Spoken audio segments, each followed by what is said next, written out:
begin today the Gemara towards the bottom of Daf Pei Gimel Amud Beis, where it says Tanya, 4 lines up from the bottom of the Yamud. The Gemara here is going to bring now a lot of different sources to this halacha that we learned in the Mishnah, that when you injure someone, so what you pay for the injury is not, as it seems like from the pasuk, literally ayin tachas ayin, eye for an eye, but you actually pay the value of the loss, the damage that's caused by this injury. Tanya and Abraisa we learned, Rav Distoi ben Yehuda, Rav Distoi ben Yehuda said, ayin tachas ayin, when the Torah says eye for an eye, mammon, this refers to paying the value of this damage. Ata mammon, you say that it's just the money for this, maybe it means literally eye for an eye. So Amrit, you say that can't be. What if one person's eye that you poked out his eye, he had a big eye, and this person's eye is a small eye? How can you say that it's literally eye for an eye? It's not eye for an eye because it's not the same kind of an eye. So if you'll argue and say, in such a case where you can't fulfill eye for eye physically, so in such a case you pay money, the value of the eye. But so in other words, it depends. If you're able to fulfill eye for an eye literally, so then you do it literally. Otherwise, you just pay money. But that can't be either, because the Torah says, "Mishpat echad yeh lechem." When you come to all all these kinds of payments for injuries, for damages, there's one halacha, there's one kind of payment. You can't say sometimes it's money and sometimes it's literally eye for eye. Mishpat hashava lekulchem has to be the same for everyone. So this proves that the only way it can be equal for everyone is if you're going to say that you always pay just money, the value of the damage, not eye for an eye literally. But Amri, regarding this riot that Rabbi Distoi ben Yehuda brought, they said, or they asked, my kushya, what's the question? You can still say it means eye for an eye literally, Dilme, but maybe what it means is you don't have to look at the size of the eye, large or small, and then you have a problem that it's not the same. But we say, Nahayre shakomine, he took away the person's eyesight. So maybe the Torah is saying that the eyesight should be taken away from this person that took it away from him. So therefore, regarding that, we could say that it is the same. It's eye for an eye, even if one person's eye is larger, one person's eye is smaller. But the thing is the eyesight, maybe that's what the Torah is saying to take away. And the Gemara proves this point. If you're not going to learn in this kind of a way regarding ayin tachas ayin, so if so, how about when it comes to a person that kills someone, and there he's chayiv misa? Katan shahareg agadol. When you have a small person that killed someone that's much taller than him, or v'gadol shahareg katan, or the reverse, a person that's very tall that kills someone that's very small.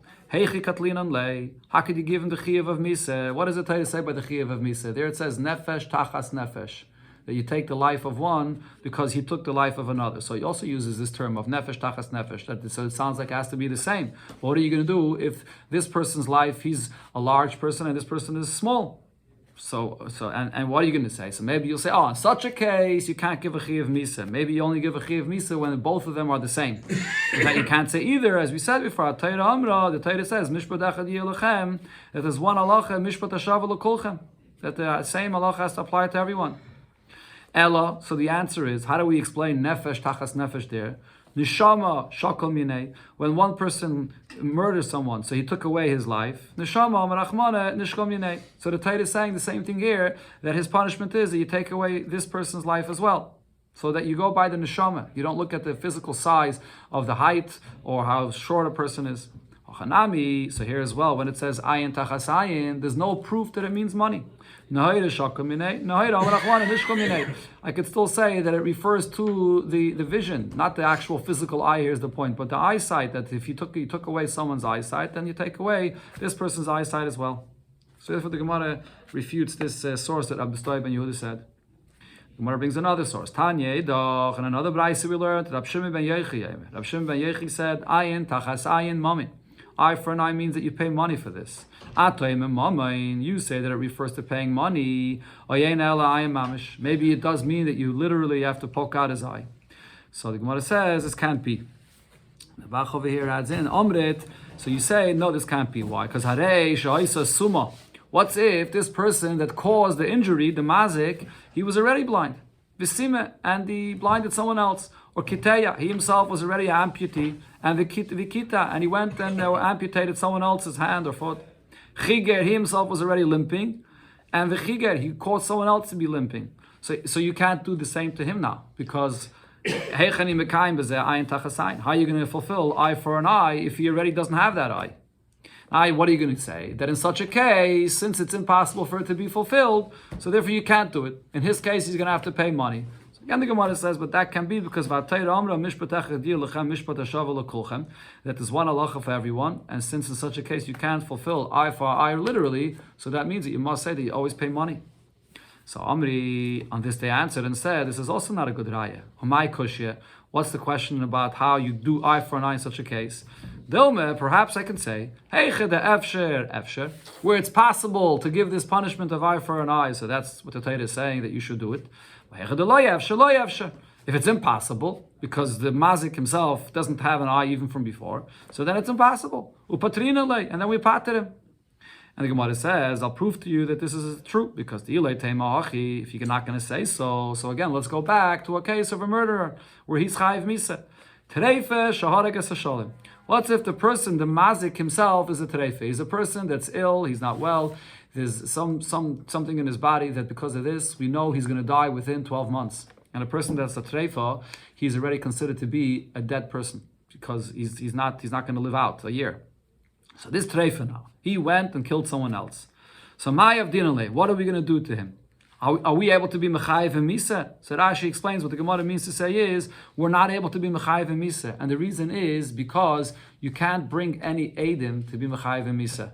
The halacha regarding Eidim is, and we had this before in the Gemara, that in order to accept witnesses, it has to be Eidim Sha'atu Yochel Lahazima.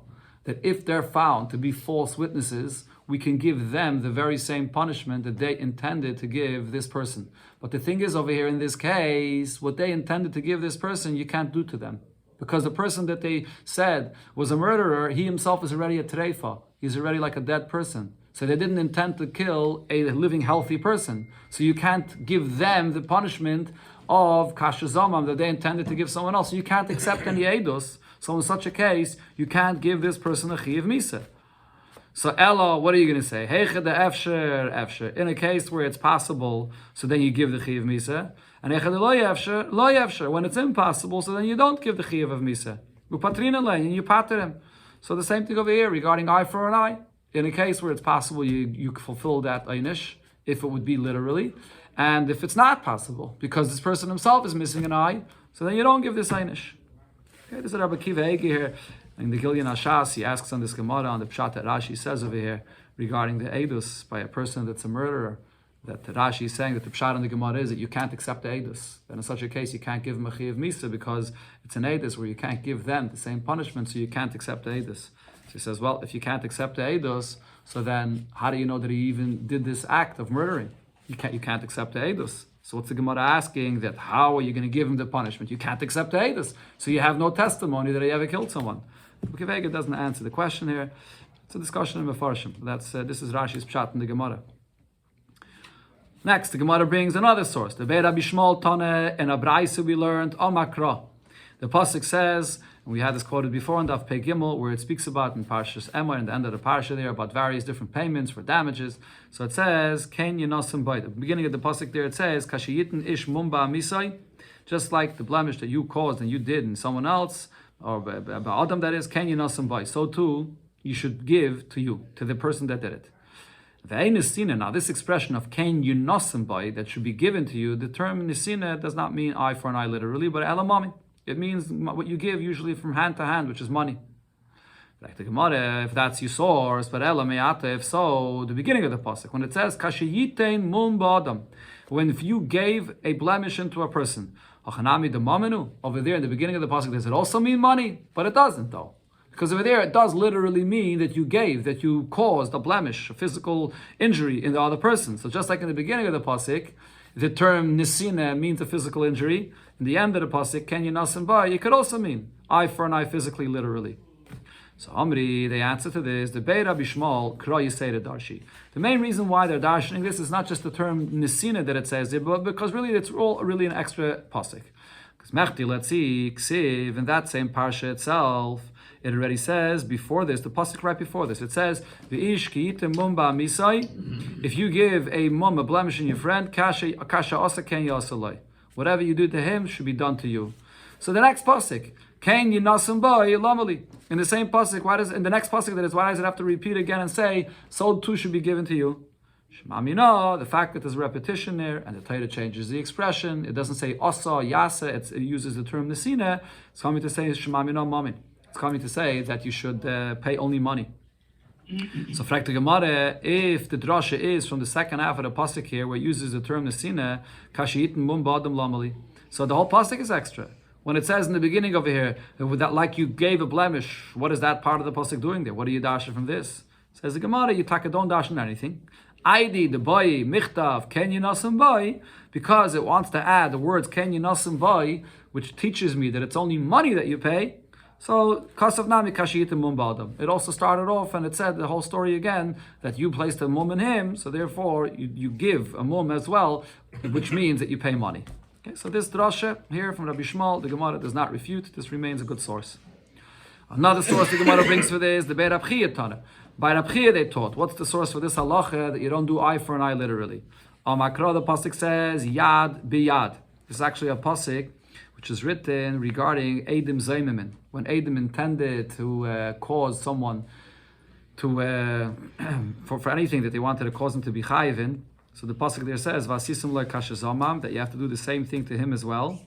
And then the pasuk over there says that yad biyad, hand for an hand, and so on. Why is it saying this expression yad biyad?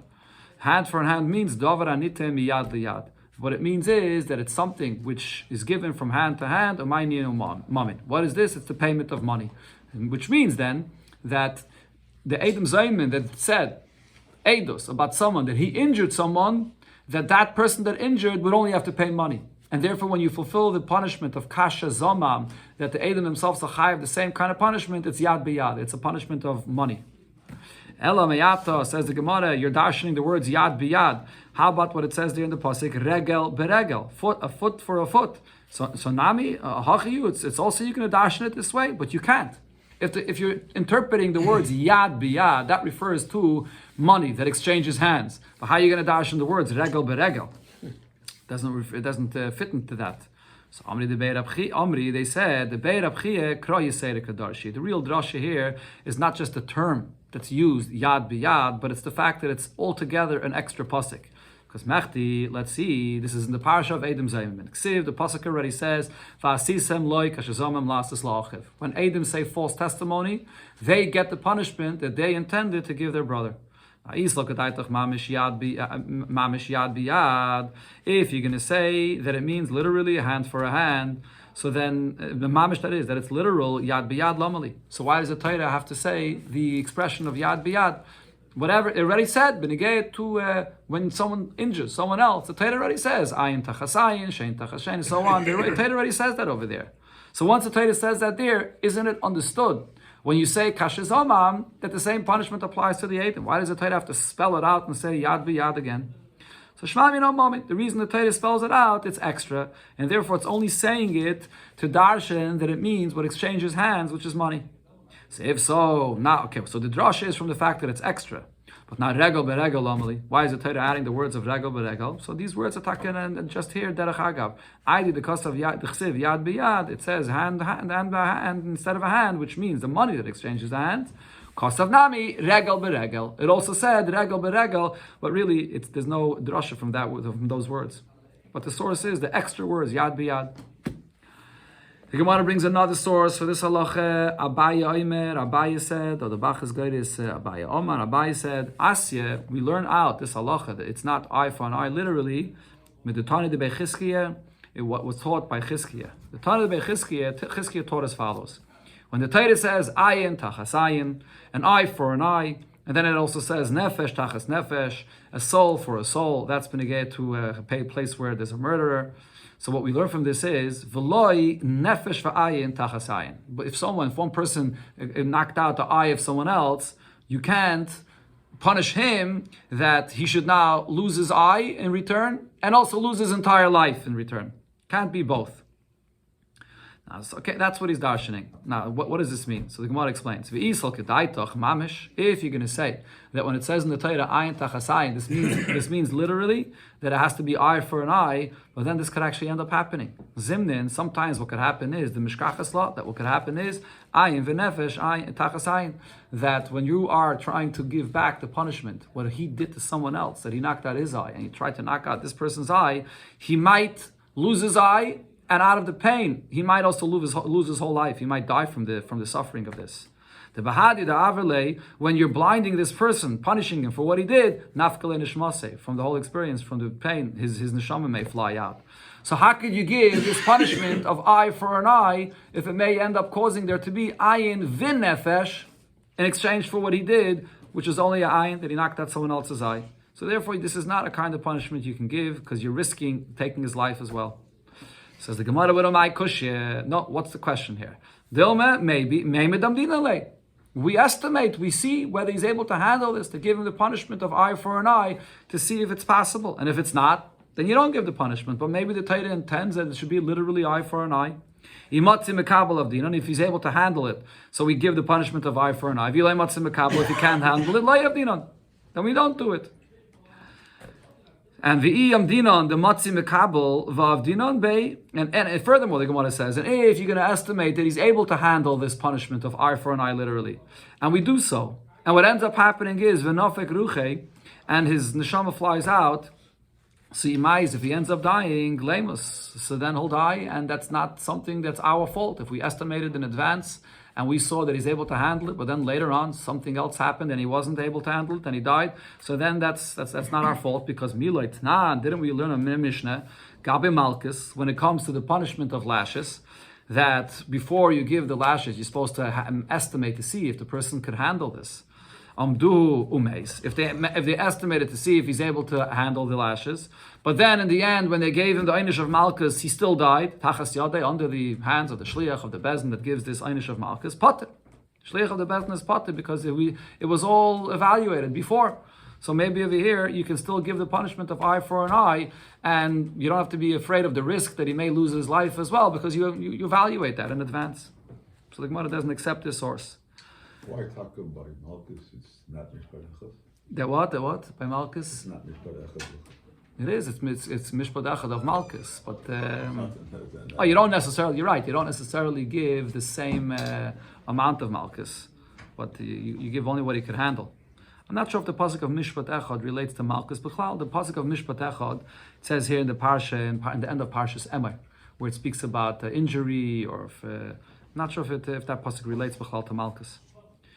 Weiter, the Gemara tries to bring another source. Rav Zvid Mishmei de Rabbe, or another gear here is Mishmei de Rave. So Rav Zvid said the source is Omar Kra. The pasuk says Petza Tachas Potza, a wound for a wound. Right? There's no Gemaras. There's the bigger ones over there. You see the big ones, yeah. Petza Tachas Potza. What do we learn from here? Liptein Sar b'Mokim Nezek. What we learn from here is that when you cause an injury, and as a result of the injury, there's a damage to the value of who this person is. And besides that, there was also pain that was involved in this. So you have to pay for the pain that you caused, even when you're already paying for the damage. That's what we learn from here. That's the extra pasuk of Petza Tachas Potza. Now, if you're going to say that when you pay eye for an eye, so you're not paying money at all for this. You're not paying the value that went down, but you're literally knocking out an eye. So if so, just like this person that you injured him, and you knocked out his eye, and there was a pain that you caused by doing that, lahainami is leitzara. So if you're doing back the same thing to the mazik, and you're knocking out his eye, so he already is getting his punishment and experiencing the pain that he caused the other person. Why would you have to, in addition, make him pay for the tzar that he caused? Just by doing ayin tachas ayin, included in that is the payment of both. That was the Gemara's understanding that if it's not a payment of money, if it's just a payment for literally what you did to him, you do back to this person himself, so then if you do back, you're doing back the exact same thing, so it's already going to be eye for an eye, and there's no reason to add an additional payment for the tzar. The tzar is already included in that. But the Gemara says, no, there still could be a difference. There still could be a reason why the Torah says that you should pay money for the pain that you caused the other person. Why is that? My kushya. What's the question there? Dilme, maybe I could say, Ike inish the mefanik. There is one person that's more particular, that can't handle pain too much. And therefore, if you would ask him in advance, how much would you be ready to pay for someone to cause you this pain? For him, it's something that he wouldn't be ready to have this pain unless you pay him a lot of money. And this late tzad fake, because he has more suffering.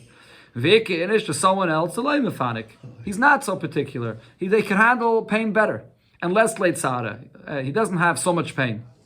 So therefore, you can't say that if you would do literally eye for an eye, the suffering and pain that you caused to the person that you injured, if you do it back to this mazik, that it's the exact same pain that he's experiencing as a result. Not necessarily.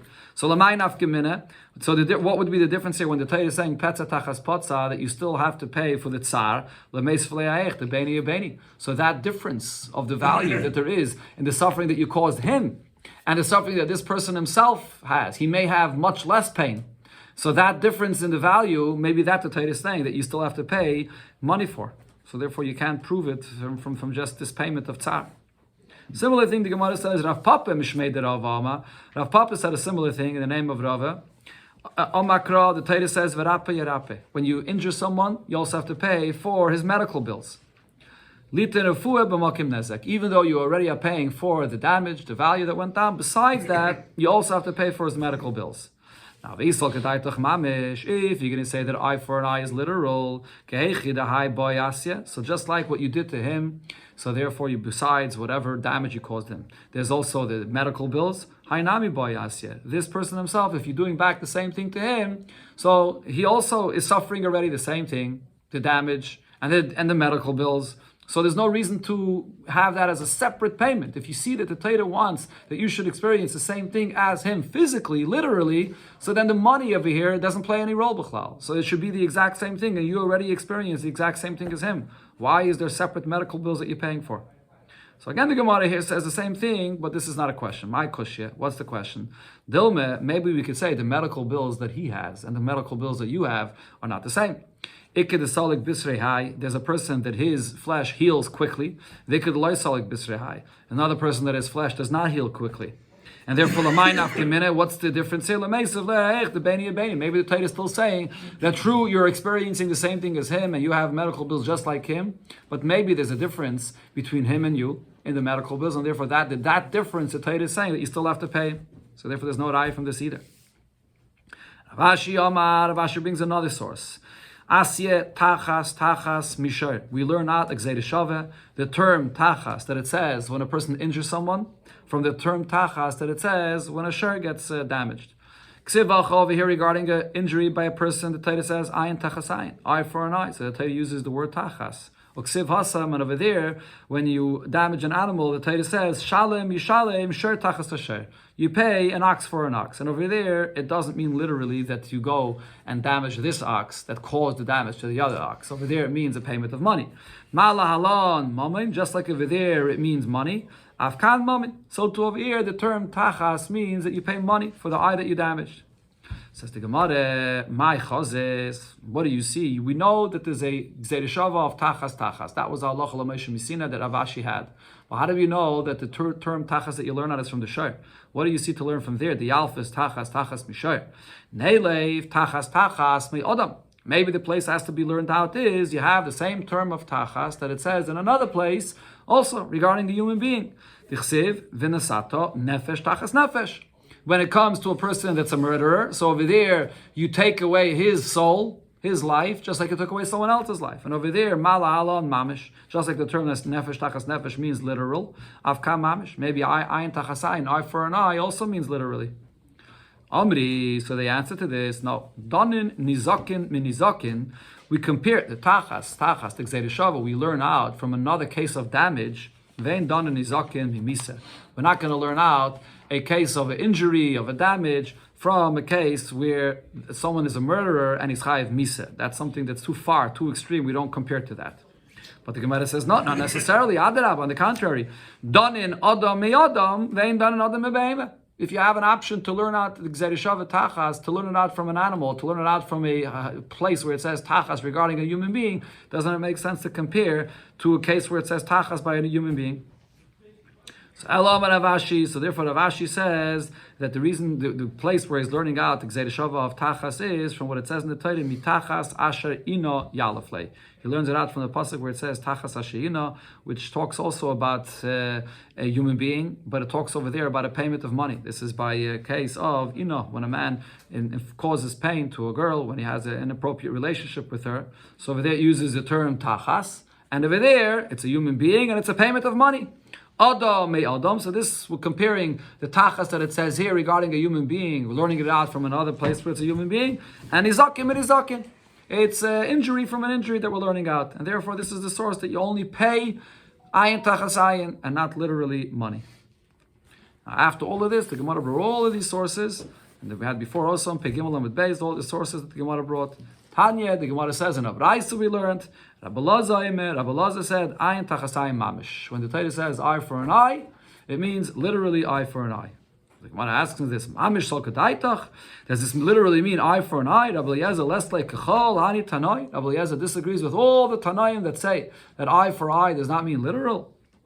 Rabbe or Rave answers, Loimar, to say, he didn't mean literally. What he meant to say is, she'ein shamanoi se'ke'eved. The Mishnah said the way you evaluate the damage of an eye that you poked out is you see what is the difference in his value if he was sold as a slave with this eye, and now how much his value goes down without this eye. That's how you evaluate it. So Rabbi Eliezer is saying you do not evaluate him as an Eved. So Abaye asks Rave, so how do you evaluate him? El Kaman. How do you evaluate him? Keben chayden, just as a free person to evaluate this eye. Ben chayden miyisle dami. But just as a free person, he's not owned by anybody. So how exactly are you evaluating him? He's just a person for himself. So how could you evaluate the value of the eye if not by evaluating how much a person would be ready to pay for this person with the eye or not without the eye? Elam Ravashi. So Ravashi says what Rabbi Eliezer says is loima. Yeah, you do evaluate him. You do evaluate as a person to be sold as an Eved. But she'ein shomanaisai b'nizik, we don't evaluate the body of this person that got damaged. What his value went down now when to be sold as an Eved? Ela b'mazik. The one you evaluate is the body of the mazik himself. If this mazik, the person that caused the damage, if he's to be sold as an Eved with an eye, or if he's to be sold as an Eved without an eye, how much would the value of his body go down? That's who you evaluate by. You don't evaluate by the body of the person that got damaged. What's the logic behind this? So Taisus over here says, Rabbi Eliezer holds that this is similar to the payment of kaifer. Just like by the payment of kaifer, it's an atonement that you pay for what you did. The payment of it is not just a money value that you pay. You're paying when you injure another yid. Besides the money value that you have to pay for this, it's the kapara that you need for poking out another yid's eye. So therefore, you evaluate that kapara by your eye. That you took away another yid's eye, so now you need a kapara by evaluating the value of your eye. Similar to the halacha of kaifer that we had earlier in the Masechta, that you pay by the value of the mazik, not of the nizik, because it's a kapara. Pidyoy nafshe, Taisus here brings, it's a redemption of your soul. The Gemara brings a story, Ahu Chamra, the Kata Yada de Yenuka. There was a donkey that cut off the hand of a child. Also like Kamed Rav Papa Bashmuel. So they came to Rav Papa Bashmuel to ask him about the payment for this. So Amalahu, so Rav Papa Bashmuel says, Zilu Shumale Arba Dvarim, go and evaluate the 4 different things of payment that you have to pay, which are the Tsar, Ripoy, Sheves, and Baishes. That's mentioned in our Mishnah. Okay, so now Taisus over here says that Rav Shmuel, was again a Papa by Rav Shmuel, did not realize that the one that caused the damage was an animal, was a donkey. He thought that it was a person that did this. Because when it comes to an animal that causes such a kind of damage, you only pay for damage. You don't pay all the other modes of payment over here. All these kinds of payment is only when it's one human being that injured another. So he thought it was a human being. Amalei Rave, so Rave says, but for Hanan Chamishatnan. In our Mishnah it says that there are 5 things that you have to pay. Why are you saying only 4? Amalei, so Rav Papa Bashmuel says, Levar minez dekamina. I meant to say, besides the actual damages that you have to pay for the hand that was cut off, you have to pay the additional 4 payments as well. But Amalei Abaye then came and clarified to him, the story happened with a donkey. By a donkey, you only pay for the damages and you don't pay any other kinds of payment. As we had earlier in the Masechta, the Gemara learned this out. That only by a human being you pay. You don't pay this over here. So Amalahu, he said to them, okay, I'm sorry. He said, now that he knew what the story is, he said, the psak is, Zilo Shumale Niske. Go and evaluate the damage and pay just for the damage, not any of the other kinds of payment. So again, they asked him, the way you have to evaluate is you don't just evaluate the damage itself, what it is. You have to evaluate how his value went down if he was sold as a slave. We said to them, yes, zilu shemu kavda. And that's what I mean. You should go and evaluate him as a slave that's being sold. Okay, that was the psak din. Now after this, Amala Avud the Yenuka, the father of this child, said, Loi be'ina, I don't want him to be evaluated as a slave to see how much he would be sold and how much his value went down. The zila b'milsa. It's going to be an embarrassing thing for him. I don't want my child to go through this and that to get paid through this kind of evaluation. But they said to the father, so if you're not going to let your child to be evaluated and to get his payment, you're causing your child a loss. The damages that's owed to him is owed to the child. You can't, so you're causing him a loss. The father says to the Bezdin, when he gets older, I will compensate him for this damage. I'll take care of it. But I don't want my child not to be embarrassed. So they allowed him to take his child and not to be embarrassed, and the father then pays him later. Another story was the olis yada the yenuke. There was an ox that chewed off the hand of a child. Asla kamei the Rava, they came to Rava. Amalu, Rava said, Zilu shaimu ka'avde. Go and evaluate him as a slave to see what the loss of the value of this child is. Amrulei. So they asked Rava about this. V'hamaru da'amar.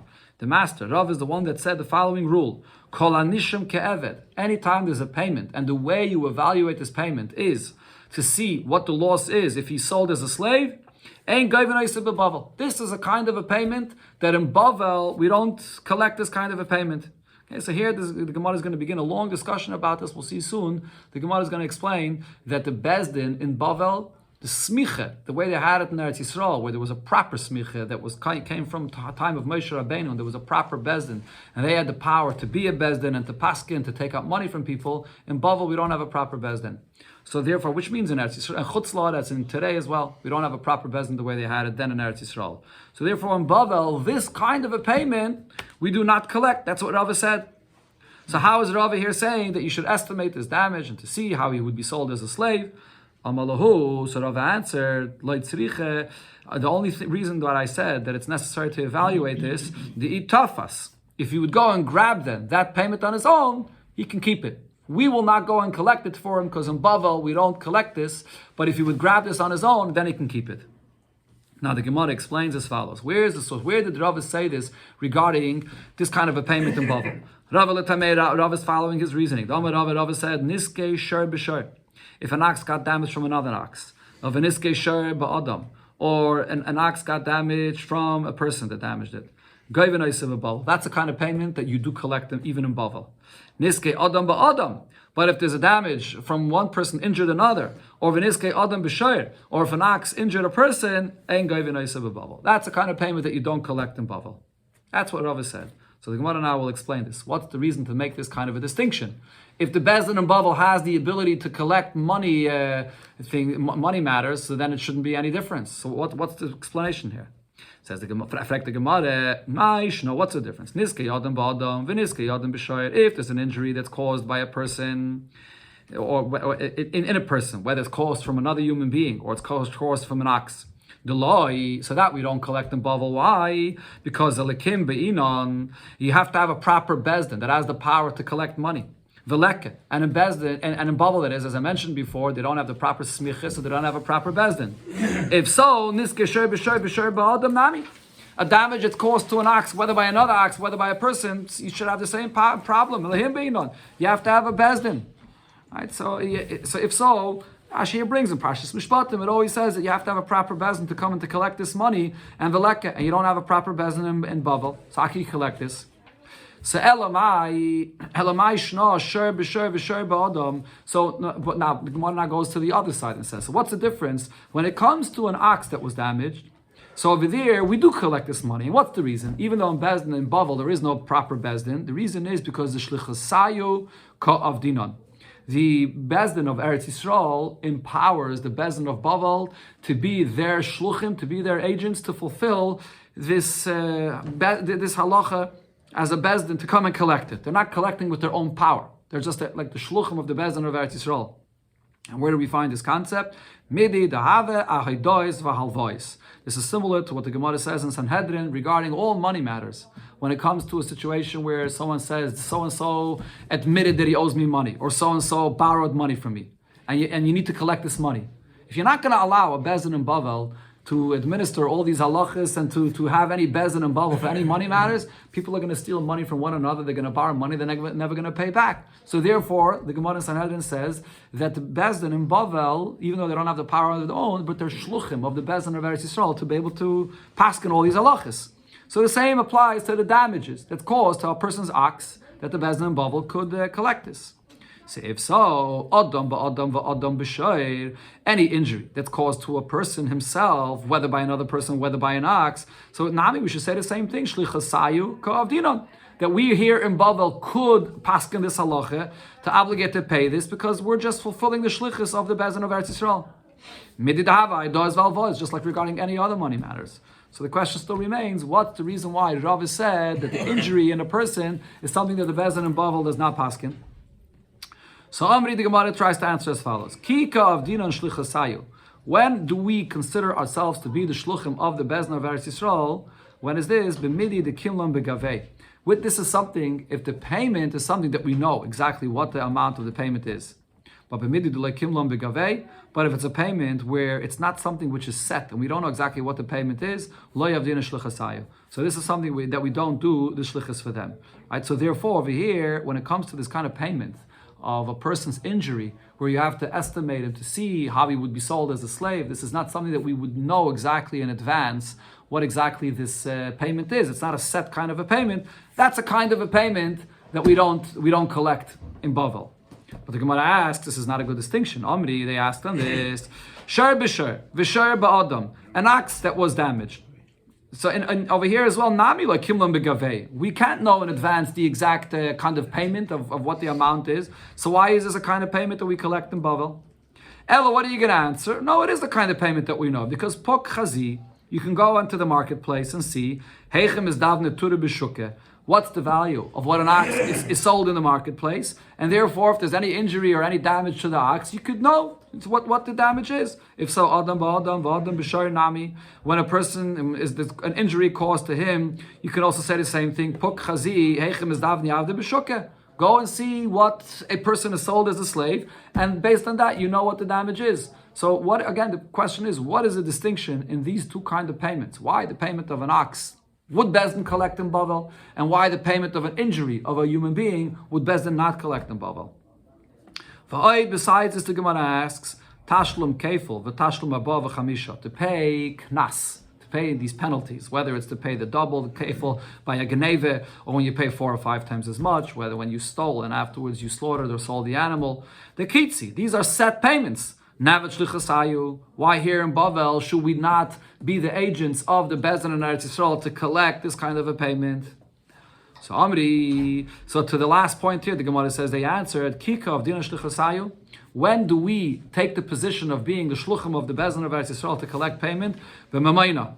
If it's a money payment, if there's a loss of money and there's a money payment for this, b'knosa, a penalty which is not a money payment, it's an additional penalty that the Torah says you pay. Lo yavdina shlichasayu. For that, it's not necessary to collect this as much as the money payment, which is a real loss. And for that, the Bezdin in Chutz La'aretz in Bavel was not appointed to be a shliach. Okay, but that explains when it comes to the knas.